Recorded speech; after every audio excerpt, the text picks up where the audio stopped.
अस्सलाम वालेकुम नाजरीन, आप देख रहे हैं ज़बान खल्क ऑफिशियल और मैं हूं डॉक्टर शहजाद। नाजरीन, अमेरिकन हुक्म पर पाकिस्तान में ऑपरेशन रजीम चेंज कराने के पूरे प्रोसेस में जिस तरह हमारी अदलिया के जजेस और हमारे ताकतवर जर्नल्स बुरी तरह से बेनकाब हुए हैं, उसको देखकर हज़रत अली रज़ी अल्लाह ताला अन्हो का वो कौल याद आ जाता है कि शोहरत, दौलत, इक़्तिदार और इख्तियार मिलने के बाद लोग तब्दील नहीं हुआ करते बल्कि बेनकाब हो जाया करते हैं। तो यकीन जानिए हमारे जजेस और जर्नल्स इसीलिए बुरी तरह से बेनकाब हुए हैं। आज जो कुछ पाकिस्तान में हो रहा है,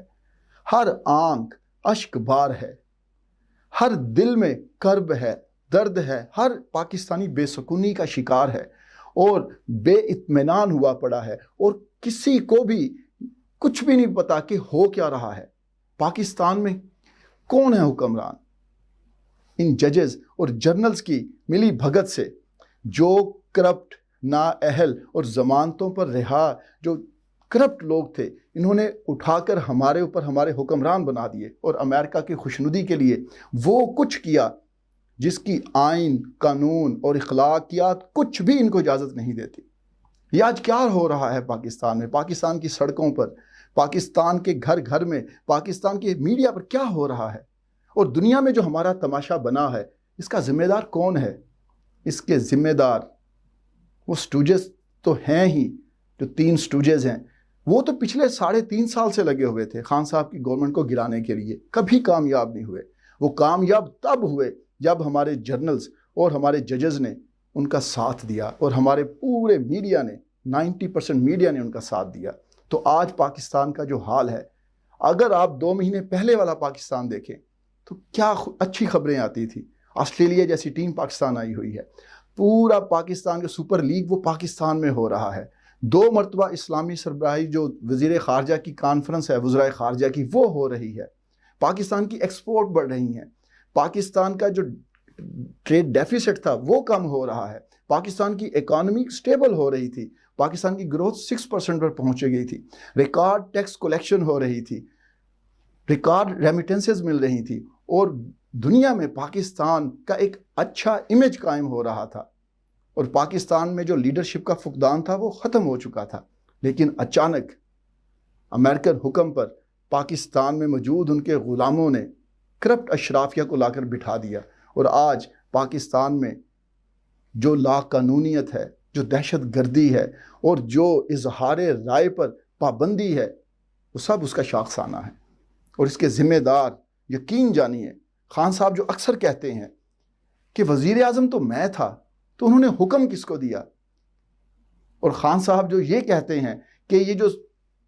मीर जाफ़र और मीर सादिक है और उनके हैंडलर्स, तो उनके जो हैंडलर्स हैं वो ये 2 लोग हैं, जर्नल्स और जजेस। और आज इन्हीं की मिली भगत से जो पाकिस्तान में ये रजीम चेंज हुई है और उसके बाद जो पाकिस्तान अदम इस्तेहकाम का शिकार हुआ है, वो आज आप सबके सामने है। आज पूरी कौम बाजवा साहब से और बंदयाल साहब से ये पूछने में हक बजानब है और वो पूछ रही है। सोशल मीडिया देख लें, आप जिस फोरम पर जाकर बैठ कर देख लें, लोग गुस्से से भरे हुए हैं, नफरत का इजहार कर रहे हैं और सवाल पूछ रहे हैं कि इन्होंने क्या कर दिया। आप ये क्लिप तो देखें। जो तरीका नहीं है कि मेरे जैसा बंदा जो है, जो बिल्कुल कोई आज तक मैंने कानून नहीं तोड़ा, कानून के मुहाफ़िज़ है हम लोग, हमारे घर के अंदर दाखिल हो जाए और वो भी बगैर इजाज़त के आए और गेट तोड़ के आए, ये किसी जो है माशरा तहजीब वाला उसमें ऐसा नहीं होता ना, क्योंकि दुरुस्त मुआशरे में होता है। ये वहाँ होता है जहाँ डाकुओं का राज है। तो मेहरबानी करके ये बताइएगा कि किस तरह के आजकल हालात। ये जस्टिस नासरा इकबाल साहबा के घर पर रात को, आधी रात को पुलिस रेड करती है, छापा मारती है, उनको डिस्टर्ब करती है, उनके साथ बदतमीजी करती है, उनके घर का गेट तोड़ती है। क्यों? उन्होंने क्या कानून तोड़ा था? कौन सा कानून तोड़ा था उन्होंने? एक जगह पर कराची में जब कायद के मज़ार पर बेहुरमती की और जब पुलिस उनको पकड़ने के लिए कैप्टन सफदर को होटल में जाती है, तो उस पर एक वबाइला, एक तूफान खड़ा हो जाता है। सारा मीडिया, पीडीएम की जमातें پورا طوفان کھڑا کر دیتی ہیں اور آرمی چیف انٹروین کرتے ہیں اور سب کو لائن حاضر کر دیتے ہیں، اور ادھر علامہ اقبال کی بہو کے گھر پر چھاپے پڑ رہے ہیں اور کوئی ٹس سے مس نہیں ہو رہا، اور وہ کوئی عام خاتون نہیں ہے، سابقہ جسٹس ہیں وہ باجوہ صاحب۔ جب ڈپٹی سپیکر نے مراسلے کی بیس پر ایک رولنگ دی تھی، اس وقت تو فوراً آپ کو آئین اور قانون یاد آ گیا کہ آئین کی خلاف ورزی ہو گئی ہے، اور آپ نے وہ بار بار ریکویسٹ کے باوجود بھی وہ مراسلہ نہیں پڑھا تھا۔ لیکن اب آپ کو آئین اور قانون کیوں یاد نہیں آ رہا؟ آج جو لاہور ہائی کورٹ نے جو حمزہ شہباز کو وزیر اعلیٰ بنانے کے لیے آئین اور قانون کی دھجیاں اڑائی ہیں، جس طرح گورنر کے اور صدر پاکستان کے احکامات کو انہوں نے رد کیا ہے اور ان کے عہدوں کو ان کی بے توقیری کی ہے، اس پر آپ کا آئین کیوں خاموش ہے؟ اور آج ساری پاکستانی قوم اپنا آئینی حق، جمہوری حق استعمال کر رہی ہے، حقیقی آزادی کی طلبگار ہے، اور ان جرائم پیشہ افراد کے خلاف سراپا احتجاج ہے، تو آج ان کی زبان کو تالا بندی کی جا رہی ہے، اور پاکستانی قوم جو اپنا جمہوری حق استعمال کر رہی ہے اور اس کو باحق تسلیم کرنے کے بجائے یہ جو امپورٹڈ گورنمنٹ ہے، جو کرائم منسٹر ہے اس کے آرڈرز پر، اور جو کرمنل ہمارا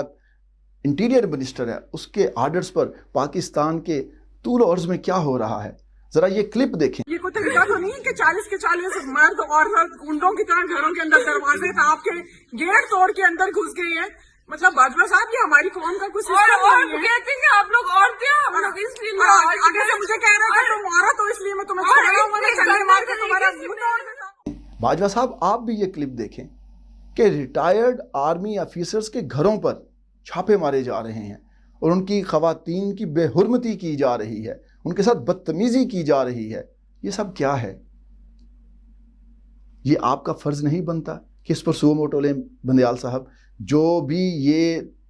امپورٹڈ گورنمنٹ غیر قانونی اور غیر آئینی حربے استعمال کر رہی ہے عوام کو اپنا جمہوری حق استعمال کرنے سے، لیکن آپ کوئی سو موٹو نہیں لے رہے، آپ کوئی آرڈر پاس نہیں کر رہے ہیں، تو اس سے کیا ظاہر ہوتا ہے کہ جو امریکن رجیم چینج کا آپریشن صرف عمران خان کو ہٹانا نہیں تھا، بلکہ پاکستانی قوم کو اپنے اداروں سے متنفر کرانا تھا، پاکستانی قوم کو نظریہ پاکستان کے خلاف کرنا تھا، پاکستان کی بنیادوں کو کمزور کرنا تھا، پاکستان کو عدم استحکام کا شکار کرنا تھا، اور پاکستان جو اکلوتی اسلامی نیوکلیئر پاور ہے اس کو اتنا کمزور کرنا تھا کہ اس کی سروائیول جو رسک پر آ جائے، اور یہ سب آپ نے ہونے دیا۔ آپ نے وہ کیا جو امریکہ چاہتا تھا، اور اب پوری قوم کو پتہ چل چکا ہے کہ آپ وہ چاہتے ہیں جو امریکہ چاہتا ہے، اور آپ مکمل سپورٹ کر رہے ہیں۔ اس لیے اب قوم جاگ گئی ہے، اب قوم اٹھ کھڑی ہوئی ہے، اب اس قوم کو حقیقی آزادی سے کوئی محروم نہیں کر سکتا، اس قوم کو آزادی، خودداری، خود مختاری حاصل کرنے سے کوئی نہیں روک سکتا۔ اس لیے اب وہ نہیں ہوگا جو آپ چاہتے ہیں، بلکہ اب وہ ہوگا جو پاکستانی عوام چاہتے ہیں۔ اور یاد رکھیے گا کہ زبان خلق نکارہ خدا ہوا کرتی ہے۔ تو جاتے جاتے پاکستانی عوام کی طرف سے ججز اور جنرل صاحب خان کے لیے ایک پیغام چھوڑے جاتا ہوں کہ تم ایسا کرنا، کوئی جگنو کوئی ستارہ سنبھال رکھنا،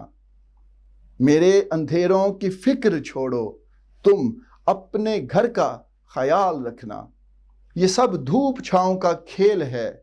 خزاں بہاروں کی گھات میں ہے، جو نصیب صبح عروج ہو تو نظر میں شام زوال رکھنا، نظر میں شام زوال رکھنا، تم اپنے گھر کا خیال رکھنا، خیال رکھنا، شاید کہ تیرے دل میں اتر جائے میری بات۔ پاکستان زندہ باد۔